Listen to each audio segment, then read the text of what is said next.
The Godfather Part 3 is rightly considered to be a step or two down from the previous movies of the Godfather trilogy. That doesn't make it a bad film, it's just that The Godfather Parts 1 and 2 are among the greatest works of cinema ever produced. On the other hand, there's one key aspect of the trilogy in which the third installment of the movie saga improves upon its forerunners. The Godfather and its sequel might be universally recognized as seminal works of art, but it's undeniable that both movies have to answer for their portrayal of female characters. Vito and Michael Corleone rule a world dominated by men with macho sensibilities, where there's little room for women to prosper beyond their familial responsibilities. As its title suggests, the Godfather trilogy is principally about a family patriarch, around whom the fate of the other characters in the movies revolves. Although most things about The Godfather still hold up today as much as they ever did, the lack of female involvement in its central plot now rightly comes under scrutiny. Likewise, The Godfather Part 3 deservedly comes in for praise because it places women at the heart of its story.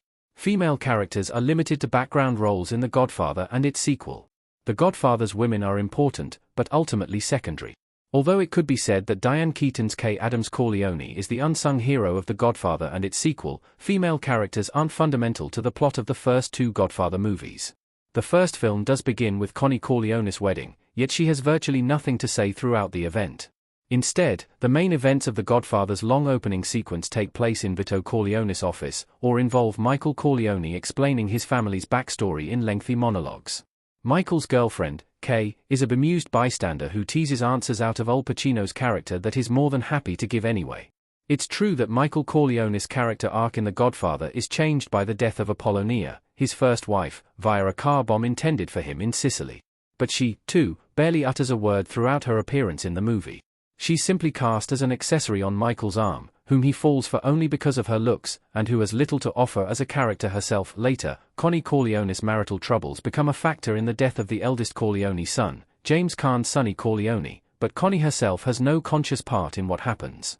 She's just depicted as a spoiled, hysterical daddy's girl who's ultimately beholden to the will of her husband or her brothers.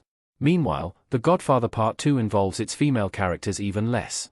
Connie Corleone is almost entirely absent from the film, while Kay Adams only gains any form of agency by finally deciding to leave Michael.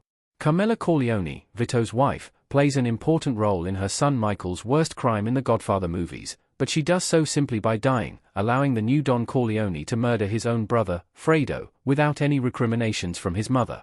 The Godfather Part 3 puts three women at the center of the story. Kay, Mary and Connie Corleone all play key roles and have their own agency. Conversely, in The Godfather Part 3, Kay Adams Corleone is promoted to a central role in the story alongside Michael. The couple reconcile, and Kay is seen to play a more equal part in their relationship, with an equal stake in the future of their children. It's also Kay who convinces Michael to confront his guilt about the killing of Fredo at the end of The Godfather Part 2, even though she's still divorced from him when she raises the issue. Kay actually has more agency as Michael Corleone's ex-wife than she does as his wife in the first two movies. What's more, The Godfather Part 3 involves Connie Corleone as a more proactive and powerful character than she ever was in Parts 1 and 2. We see her giving permission and making orders on behalf of the Corleone family, and even taking an active part in killing a rival mafia boss. It's Connie who murders New York mafioso Osvaldo Altobello, her own godfather, by poisoning him via a birthday present. The third female power player in the movie is an entirely new character, and one of the most controversial in the entire trilogy. Michael's daughter Mary Corleone is played by Sofia Coppola in The Godfather Part 3, in a performance that was roundly panned at the time of the film's release. Nevertheless, Coppola's character is another of the movie's strong women, a single-minded young adult who knows what she wants regardless of what her powerful father wants for her. Mary Corleone is still The Godfather Part 3's ultimate victim, serving as a means for Michael to experience a fate worse than his own death. Still, up to the moment of her killing in the crossfire, Mary cuts a very different figure from the helpless and subjugated Corleone women of previous generations. The Godfather's story can be interpreted as either sexist or a critique of toxic masculinity and misogyny. There's certainly some authenticity to its misogynistic representation of the mafia. There's no doubt that The Godfather Part 3 shows up the previous two films in the trilogy as prime examples of women being underrepresented in American cinema.